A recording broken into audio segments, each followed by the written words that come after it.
All right. Episode 3, we are on. We are going to be speaking to another very special guest. I'm going to have Mariam Bahar on. She's been here for 21 years, settling into New Zealand. She's a teacher, contributing to the education sector, and she has a very powerful story to tell. Tune in.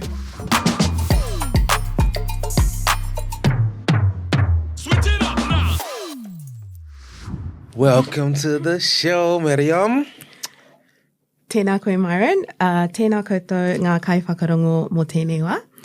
E mihi ana ki a koutou katoa.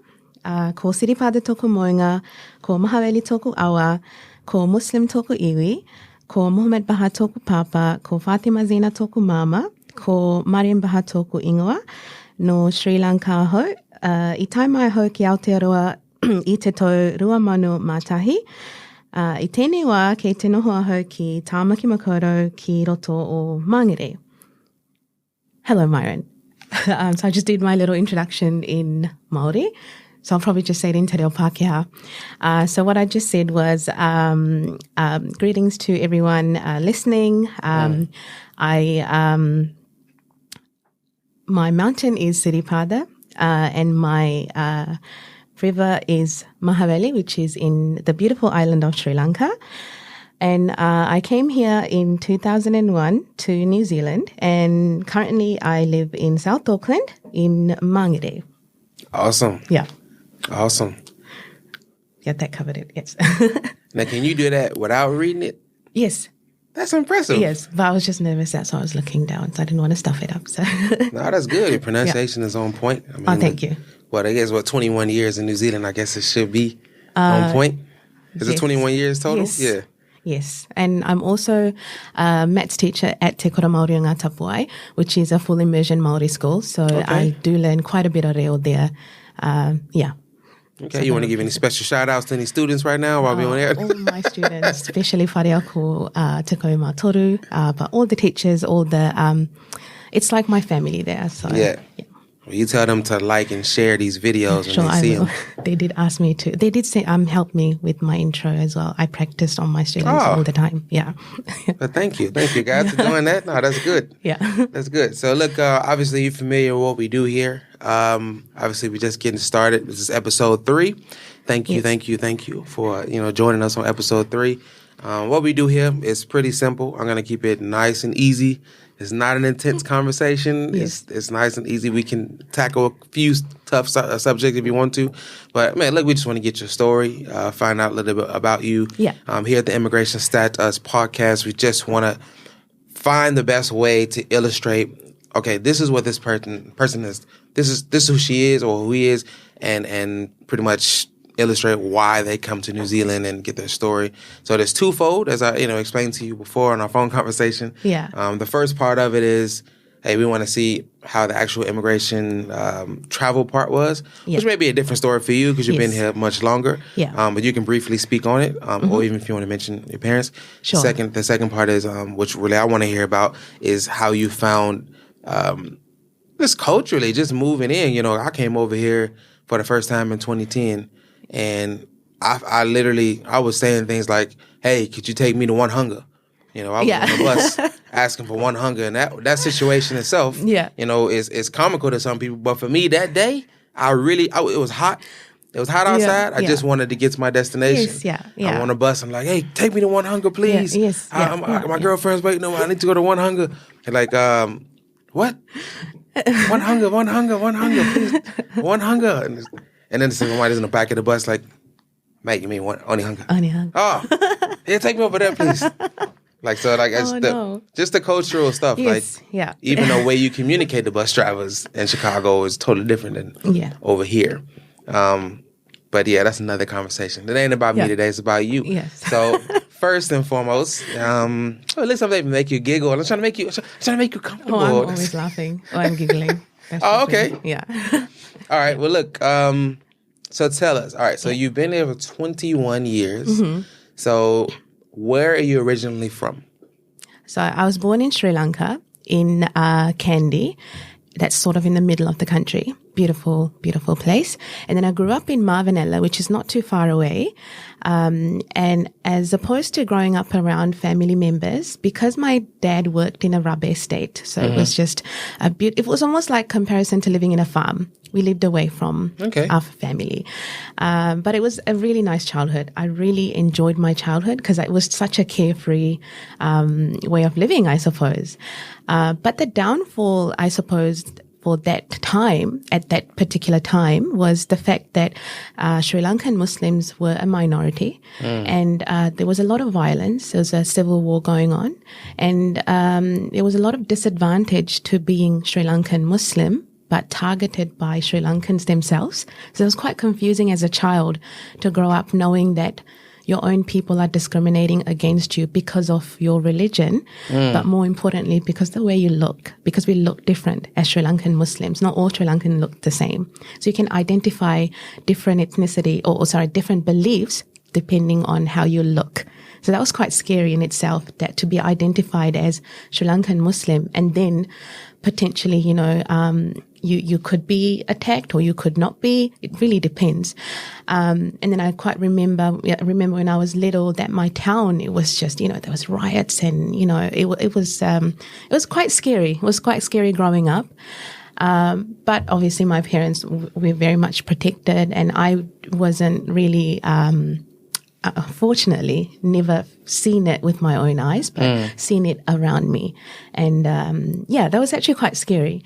But apart from that, I'd like, environmental wise, loved my childhood, like growing up in that part of the country and, having rivers, having mountains. It was the best childhood. But obviously that discrimination, racism did also play a big part. When you say attacked by who? Sri Lankan, either Sinhalese or Tamil, and just people just not liking Sri Lankan Muslims. I suppose it's just that trying to have the upper hand, I suppose. Is there a dominant faith in Sri Lanka? Is there a different? What's the dominant faith in Sri Lanka? Sinhalese, so Buddhist. Okay. Yeah. So the civil war had been on forever, and it's obviously died down now, but there were always, throughout my childhood, you always hear about people being attacked, mosques being attacked. It was, unfortunately, it was a normal. Like you always hear about it, and you always see it in the news. And then after we moved here, you're still very much connected to Sri Lanka. I used to always hear about it. It's quite sad, but that's the reality that we lived in. So you were pretty young when you got here. Yeah. What was the reason that your parents decided to shift from Sri Lanka to New Zealand? So my mum studied to be an early childhood teacher with the intention of migrating at that time. So back in 2001, then when she migrated, I believe the policy is that as you apply for work visa, your family also can come through. I believe that's I should have actually asked my parents properly before I got here. But anyway, I'm here. So, I think for them, it was just that, if I can provide a better opportunity for my children, I will. Yeah. And, so that's what my parents did. We migrated here. And us, being kids, we were really looking forward to coming here. A big part was, New Zealand was advertised as this, green country cows, the whole, Anchor milk and cheese, that was it. That was how it was advertised. But also on the other hand, for me, I just thought, wow, I can actually go to a country and be okay with being dressed as a Muslim and not being hated upon. So that was also like in the back of my mind. I just thought, I can go somewhere. Wow, that's powerful. Because going back to Sri Lanka, the school that I went to, they wouldn't let us dress like how I dress now. So they wouldn't let us wear the hijab, and we just had to wear their clothing that adhered to their religion. There were a lot of pockets of discrimination growing up. So I think coming here and then being able to dress how I wanted to dress was a big thing for me.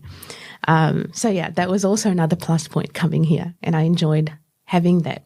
And how old were you when you got here? 11. So I did decide to wear my hijab because I just thought, this is what I want to do. Yeah. And obviously to this day I still wear it, and I love that. So 2001 June, that's when we got here. So I was just like, yeah, I loved it. We were having the best time ever. And I remember our school principal, she'd come and show us around the school. That was so not normal back in Sri Lanka. Like, principals don't do that there. And so for me, I just felt like, wow, everyone's accepting, everyone's loving. And then fast forward to September 2001, the 9/11 attacks happened. And that just shifted. It was almost like I was back in square one, back to being hated. Oh my God. Yeah. So it's I'm thinking about it now, quite a difficult childhood in terms of trying to figure out who you are. Like, I think I figured out who I am, and then I'm like back to square one because I'm like, oh wait, we're being hated on again.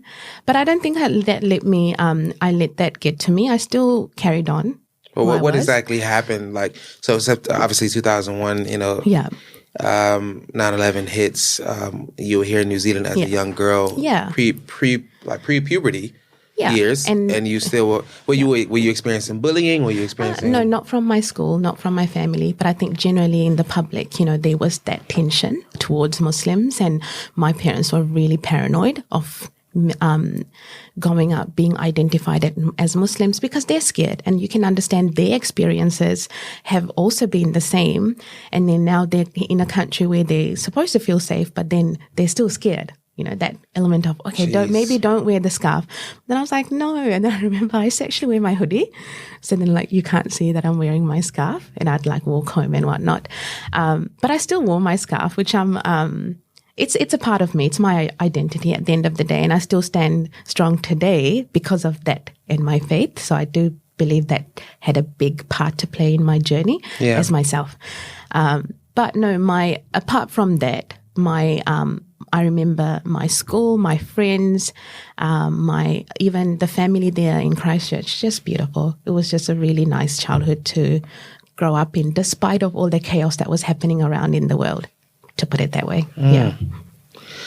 Wow. Yeah. Sorry, you give me a lot to say. No, this is you give me so much to chew on in the beginning. I'm like, I'm loving this. I'm loving this. That's only the beginning. I'm just like, man. I mean, aside from the bald head, I'm feeling like Oprah right now. I'm really like feeling. I'm feeling this. I'm feeling this conversation. Yeah. Okay, so all right. So we have just for a timeline. So you came over here at 11. Then 9/11 hit a couple of a couple of years months. later. A couple of months. Oh, just a couple of months after that. Wow. And I remember we actually watched it in class. Yeah. The teacher put the TV on, and then I'm like, what is this? And then on top of that, Muslim. And I was just like, oh no. Interesting. It's like, do I have to answer to this? You feel that so responsibility, scary. But then I just like, I'm not going to answer this. It's not what I never thought about how a Muslim would have felt watching it, because me and you have similar stories of how that happened, like how we experienced it. Because basically, at that time, I was in America, we called it a sophomore. That's the second year in high school. I literally came there. I didn't do my homework the night before. So I came in excited when I saw that TV on, because I was like, if the TV's on, that means we're watching a movie. And if we're watching a movie, I can do my homework while this movie is on. And then I just saw all these explosions. And I was like, what's this, Lethal Weapon? What's this? And I'm doing my homework. I was like, Bruce Willis made another movie? I'm doing my homework. Oh, this is good, man. What's this? They were like, this is not a movie, man. This is actually happening. This is the news. It was like a movie. And I was like, no, man, look at that CGI, man. Look at all that. And I kept going. I kept typing. I didn't believe them until I saw the news. It was the news lady, the anchor. She comes back on. She's talking. And as she's talking, the second plane hits. And she's panicked. She didn't even know how to read her teleprompter anymore. She's like, oh my gosh, the second plane just hit. And that's when I put the pen down and I realized that it was real. But never did I ever think that I'd be sitting next to somebody who is of a Muslim faith and actually has a similar story. They also are watching it, but not... but then on the other hand, I was a 11-year-old girl. I had other things to worry about. Like how I looked, boys. There were so many other things going on that I was like, this is kind of the last thing I need to worry about, answering to people about why do Muslims do this. But the straight answer is, look, that's not part of our religion. So if one person decides to do that, that doesn't represent us. Yeah. And it's actually a really, really big sin to hurt people. And I just thought, look, if I can just lead my life the way how I interpret Islam, then that's all I can do, really. I'm not going to shout at the top of my voice going, that's wrong, that's wrong. I will lead the life that I think should be it's a good representation of Islam and Muslims. And yeah, I'll be happy with that. So, man. So you guys came over here as what profession did your parents? So my mum's an early childhood teacher. So she came in through the working visa, and she worked as an early childhood teacher. Okay. Whereas my dad, he came and he did a lot of odd jobs, and that itself was, really. I wouldn't say sad, but he's a really hard worker. What did he do back home? So he was the manager of the rubber estate. So he didn't do any physical like labor work. He was more like, telling people what to do. He's really good at that, by the way. Yeah. He'll tell people what to do. He'll stand there. And then watching him come to New Zealand and do jobs like working in factories, and I think the most difficult one was working in a vineyard in Christchurch.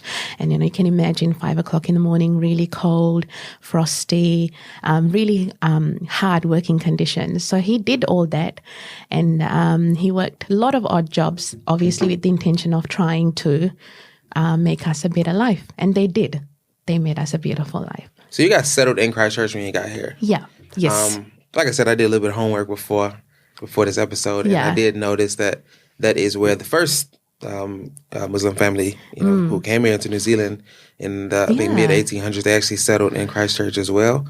And there was a lot of, and to this day, for some reason, Christchurch has been, a place where a lot of similar families, come to migrate and stay. Yeah. Then eventually, spread out across New Zealand and Auckland. When did you guys move to Auckland? So I moved here 2018 just to go to uni. That was the intention. And then I just ended up living here. So, and my family's here too. Yeah. Yeah, they moved with us. They won't let us move out.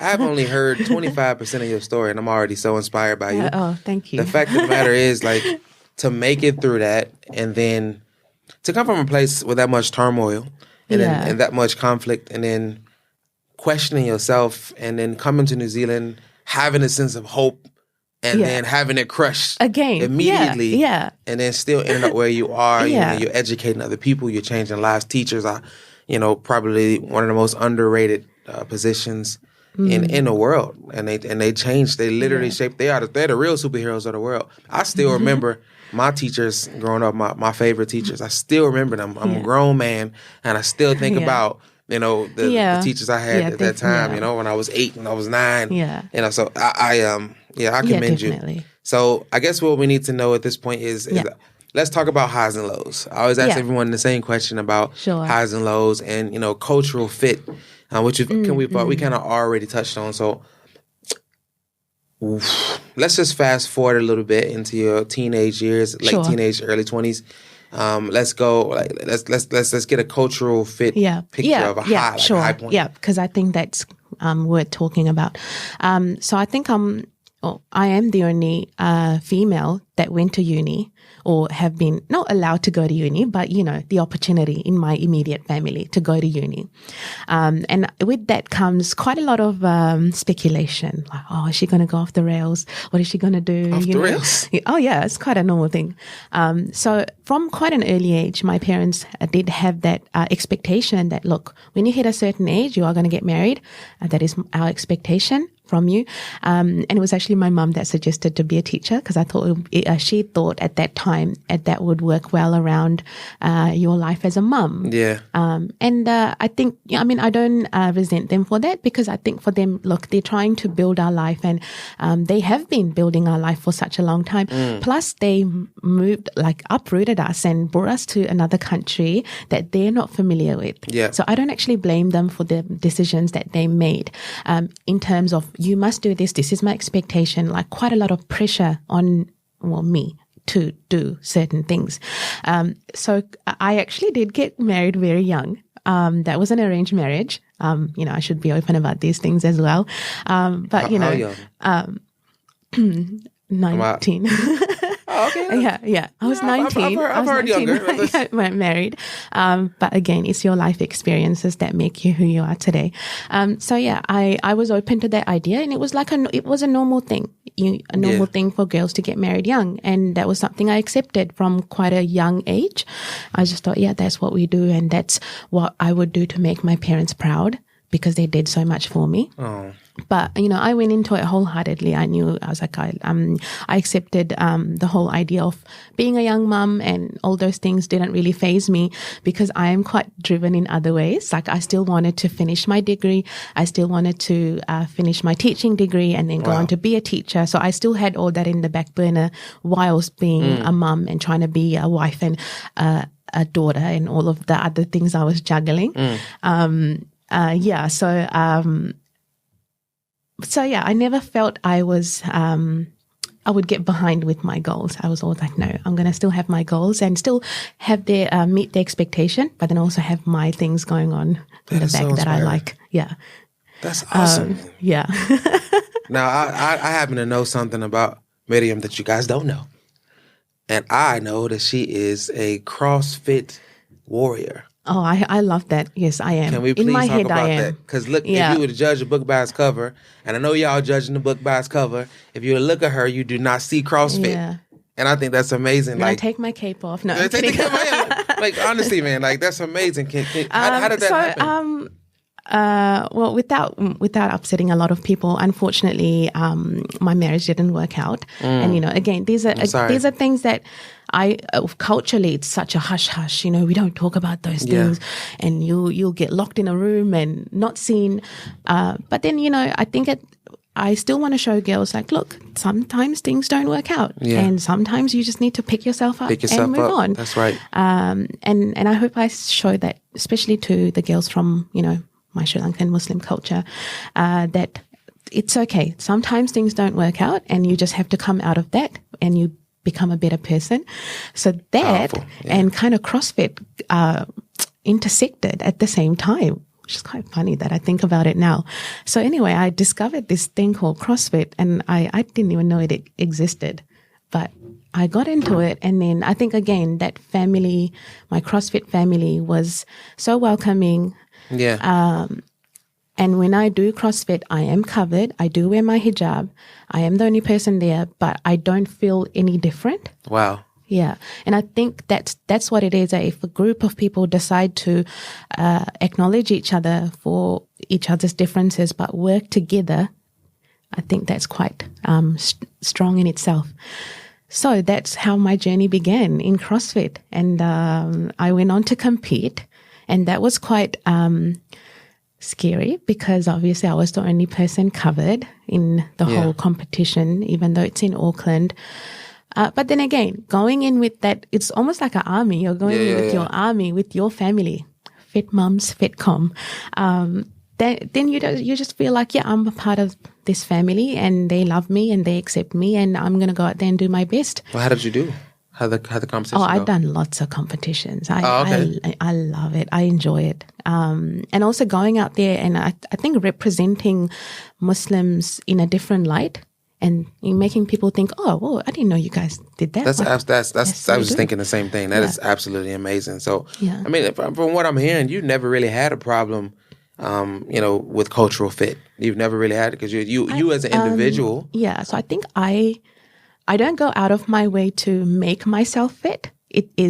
This is who I am. This is who I am. And I will fit into, and I will sit amongst you. But this is who I am. I'm not going to change myself to fit you. But I'm very respectful of you and your culture and all of that. So same goes to my gym family. Same goes to where I work, because it's predominantly a Māori whanau.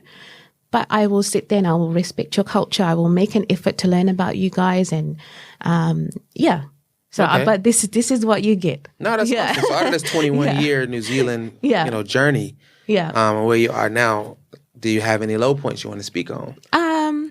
Low points in New Zealand specifically. We spoke about this over the phone when the March attacks happened at the mosque. I think as a country, we all grieved, isn't it? Yeah. So I wouldn't say that's my low point. I think that was one of New Zealand's. as an overall low So point. let's get another timeline. So Yeah. obviously the Christchurch shootings happened in March 2019. Yeah. Let's go. What were you doing a year before that? Like how was life for you generally in New Zealand a year before that happened? I was working at, I am working at Te Kura Māori o Ngā Tapuai. I was working as the head of mathematics there. Yeah. And I think I really built myself a family there. And it is my family because I don't feel any different going in. I'm like, yeah, you're one of us. Like, yes. And life was good in the sense of, always had CrossFit as well. So I think a lot of, not a lot of, all aspects of my life has been solidified with this aspect of whanau, like family. Yeah. And yeah, this is me, this is who I am, and I'm working together with you. Yeah. Yeah. That's awesome. And so when the attacks did happen, of course, it was a shock to all of us. But the fact that that Monday, I didn't even hesitate going into work.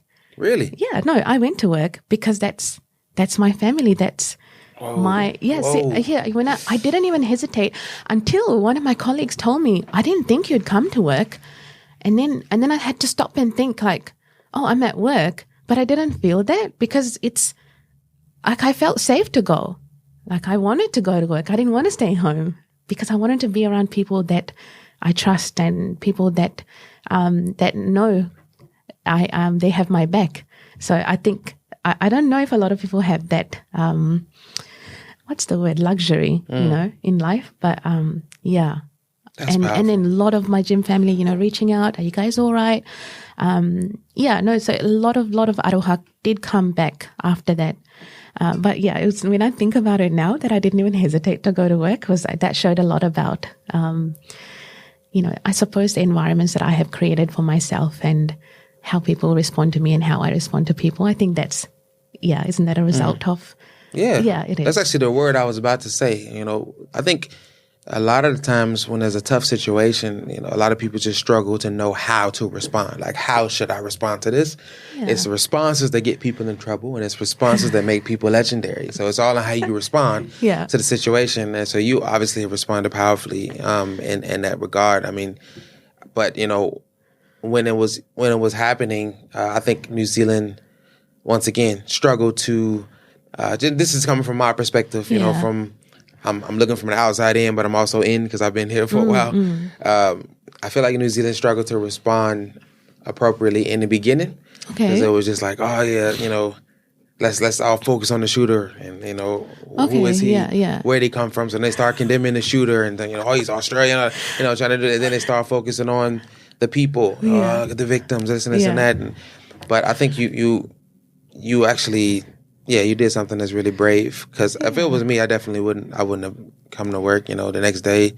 And also, I have 2 young children, and I didn't want them to feel that mom's scared or like this is a scare. I was like, look, it happened. Let's just move on and go as your life. Because I don't really believe in if a negative thing does happen, I don't believe in that completely overshadowing your life and taking over your life. I think there are pockets where you can turn it into a positive or get on with your life. So that was another big thing. I really didn't want to show my kids, even though that weekend I didn't go anywhere. I was scared. But come Monday. How old were they at the time? They 9 at that time. Oh man, 9 and So they would be full aware. 9 and 5. Oh, they'll be full aware to know. They were, and they did go to school, and they were scared because everybody else was scared, and they were probably like, "Why isn't Mum scared?" But well, why weren't you scared? I'm just like, man, that is. I think it's. I wasn't scared because, I mean, this is my home now. Like, this is where I live. And yes, what happened was really unfortunate. But again, going back to my life, when I was a young girl, that happened in my town. People were murdered because they were Muslims, and we still had to go on. So I think that built resilience throughout my life. Was like, okay, it happened, and we just have to move on. Yeah, no, I think for me, I had that built-in resilience because of my life experience. I won't necessarily know how it might affect my children until they're older. Yeah, so I wouldn't know. Yeah. Wow. Yeah. So so that happened, and you guys responded to it. I've always wanted to ask, someone from the Muslim community. Yeah. What were your actual thoughts about this potential movie that was going to be made? Did you? I just think, going back to the victim. So I actually personally know a victim from the attacks because I grew up in Christchurch. We would go to that mosque every Sunday to learn Arabic, and Farid Ahmed, who is a well-known spokesperson now, who speaks a lot about what happened. He was our teacher, so this was literally our childhood, and to see that happening was, again, so I mean, of course it's really, really hard, but then you also have to understand my experiences. It's stuff that I've always known about. You were accustomed to it. Yeah. So it's unfortunate, but that's the reality. So anyway, I think, so actually when it first happened and people started putting in photos, how the 50 photos in the grid or 51, and I would see Husna's photo, and it would appear twice. And I know, look, people don't even know what they're doing. And it did annoy me at that time because you actually have to really pay tribute to the people that have passed away. And so it was just a lot of, everyone's just throwing out information, and it did annoy me at the beginning. So the movie would definitely annoy me because I don't really think you'll ever capture a person fully. And how much justice will you do? Because that lady did a lot for us growing up. So, I mean, would you really know that person? Because I only known her for a short time, but now you're going to make a movie and you don't even know her. You don't even know her, yeah. And that would really annoy me. Because if that little thing annoyed me, knowing I've only known her for such a short time, imagine her family and how they would feel. And I just think, look, if you're going to do a movie, you just got to go. And either you go full on documentary from the time they were born to really pay tribute to them, or I just don't think it would capture anything. I don't think it'll capture anything except back to that 9/11, watching it on TV. It'll just be like that again. It's going to be just like that. It's just going to stir up a lot of negative emotion. Because I think going back to the whole response thing, I think that was just someone's way of responding, and I think it was distasteful, to be honest. Like I didn't really appreciate the images. No, I didn't appreciate it. I'm sorry. It's just it was just not on. It was not your call. It was the family's call to put out a photo. Yeah, and you can't help but think, if that happened to me, I don't want my children's photos or my dad or my mum's photos being circulated among people that I don't even know. You don't know them, so why are you putting photos and information that you think you know about them? But so it doesn't sit well. But unfortunately, social media does that, and that's probably something as humanity we have to come to terms with. Yeah, so. Do you feel like the Muslim community here in New Zealand has healed from the Christchurch shootings? No. I mean, I'm still quite raw about the emotion, so I don't really think, no. Yeah, well, that's definitely a low point. I think we've had enough low points. we hit our low point quota at this point. So look, let's go back and talk about a New Zealand culture, like a something that's really ingrained in New Zealand culture that you just can't get your head around or never have gotten your head around, even though you've been here for this long. It could be good or bad, but. We'll go back. Most likely it could be funny. We'll go back to 2001, when I first moved here. That's when the whole thing, that's when it started happening, But now I'm like, it's normal now. But back then, it's like, people do this? I think the first thing I mentioned was going to school, like going to Shirley Intermediate School. Yeah. And then having, the principal speak to us. And that was really strange. That doesn't happen. And then how open everyone is, and teachers are just willing to go out of their way to help you. I was like, is this normal? Is this what people do? And then is this what people do? Is this what people do? This actually happening? Show me around. Okay, am I that important? And then that's the thing, to make you feel like a person. And then come away from school, and then my mum and dad would take us to garage sales every weekend. It's like people selling stuff out of their homes. And we can buy it. Yes. And they're so nice. They'll just give it to you. Yeah, you can buy it. They give it to you if you don't have enough. First pair of roller skates. And that was so cool. There's a lot of things that happen and you're like, wow, this is so cool. This is just like the movies. Yeah. Can I add one in? Yeah. How about the fact that in the summertime when it's hot, Kiwi people leave their front doors wide open. I just could not get over that. The first time I got here, and I saw that in 2010 for the first time. Like, because where I'm from, it doesn't matter how hot it is, you are not leaving your front door wide open. And also your car. And your car. Unlocked. People going inside of the... How about people going inside a countdown without shoes? People going to get groceries without shoes on. I'm like, what is actually happening here? I can't get my head around it, but I've grown to just love it when I see it. Yeah. And then also like coming here, like, obviously Kiwi culture was very much dominant. And then I discovered, the whole Maori culture, which is actually not really, I suppose, showcased, if you were to say that. But then when I started learning about their culture, and I was just like, this is so cool. It is. Like, how come people didn't tell me that? It is. But yeah. So I loved that. I loved the whole learning of a lot of things. So yeah. Oh, there was a lot of learning. But I got a chance to learn a haka one time. I did a haka. Nice. Did a whole haka, man. It was like, and then I went back to the States and showed my friends. They were like, "Are you okay? Are you sick? Why are you yelling at me and why's your tongue out?" They just didn't understand. Yes. But I was just like, man, this is what they do down there, man. It's the haka. You and I was just like, get your wairua out. They were like, hey, bro, calm down. Get you some water. Just sit down. But no, it's definitely a unique place. And also like, the place names. It was actually not so much in Christchurch, more in Auckland. There's a lot of Maori place names. And I think it's important that just as you learn Te Reo Pākehā, just as you learn English, you have to make an effort to learn Te Reo Māori. And it can start with your place names like Mangere, things like little things like that. Whakatane. You don't have to go on fully mihi like I did, but you got to learn at least pay tribute to where you live, and the Maori words, to take some time to pronounce them and try to pronounce it properly. There was a guy who taught me something a couple of years ago about that, and he said that the people who struggle in New Zealand, or in any nation for that matter, are the people who migrate from another place but never actually settle.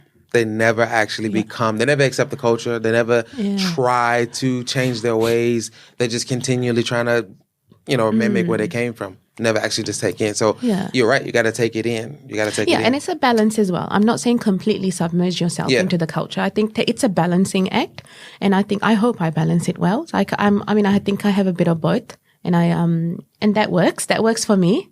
So that's what you got to find. What you definitely balance it well. I can tell you that. Now I've known you for 90 minutes. So you definitely balance it really well. I hope so. All right. So just as I got to get ready to land this plane. So sure.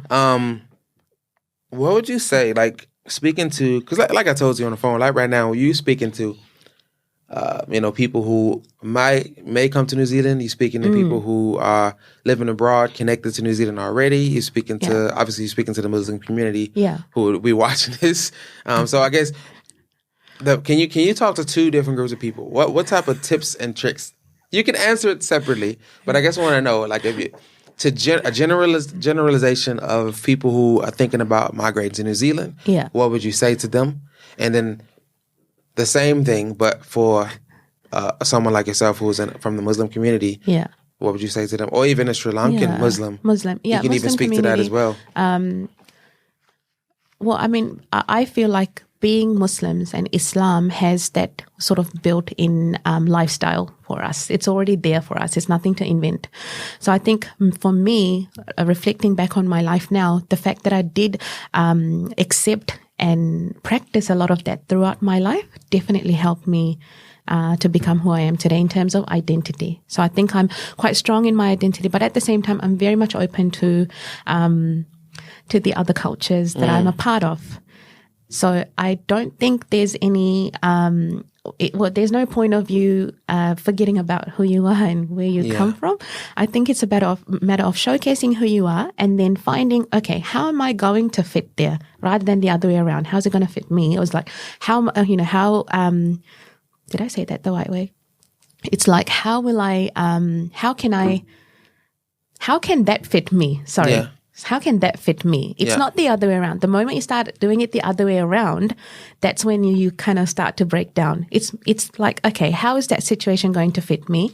My ideologies, my my beliefs, but not, compromising anything. And I think there's always a way. I think that's the beauty of New Zealand, isn't it? There's always some room for everyone, give and take. And there's always that matter of acknowledgement. I don't know about acceptance, but definitely that acknowledgement of different cultures, different people, ethnicities. So that's there. So for people that are hoping to come, I just say, look, you come here, but you also got to pay tribute to tangata whenua. Like, we have quite a strong Maori culture here. Yes. Being a part of that, making an effort to know where do you live, what's your history, what's the, the meaning behind all the names that are not in English. That's important. I think when you start doing that, you will start feeling a connection with the land. I think that's important. That's powerful. Yeah. Yeah. But no, I think generally for me, I've had a really positive experience living here, and I would just say, yes, come. It's home. Yeah. Come, yes. And there's a lot of room for hard work. You can work hard, you can build yourself up. And I think having that is also quite important, because I don't really know if I would be able to do what I'm doing now if I lived back in Sri Lanka. I don't know if I will have those opportunities or, that community. Yeah. Yeah. So I enjoy that here. What do you think you'd be doing back home if you were still there? Probably have a few more kids. Yeah. And probably look after them, because that's the normality there. And if I did have an opportunity to do something, I would definitely do it. But I don't know if I would ever even I definitely won't be doing CrossFit. No way. I don't think. No. Well, that's awesome. Yeah. Do you have anything else you want to say, or anything else you want to speak to? Or even to the existing Sri Lankan community here? Because there's a lot of Sri Lankans here in New Zealand. Yeah. Oh, I think they all know me. They all know you? That crazy lady now. No, I think they all know me and love me. And and just to be a contributing member. Yeah. Not to your own community, but a contributing member to all the communities that you're a part of. That's important to me as well. So not just giving back to people giving back to everyone and helping everyone who is a part of your entire community. So I think that's another thing as well, giving back. Thank you, man. Well, look, that was another episode of Immigration Status Podcast. This is Wonder Woman, aka. No, I'm not. Mariam Bahar, thank you so much. Thank you. For your time. You for having me. Wow, that was such an amazing episode. I'm so grateful to have had the opportunity to sit here and listen to someone who actually not only knew someone who was involved in the Christchurch shootings, but also had the courage and the bravery to come to work the next day and continue on being who she was before that situation, not allowing that event to mold who she was or mold anyone else's perspective of the Muslim community. Special thanks to our sponsors, the Uranga Group, Ministries for Ethnic Communities, and also want to thank Navigators Group, and also want to thank Campfire Studios for providing this wonderful facility. Hey guys, look out for more content like this. It's definitely on the way, way more provocative episodes on the way. I can't give away too much right now, but please, in the meantime, like and subscribe to all of our videos, subscribe to our YouTube channels, share the content, because there's something special happening here.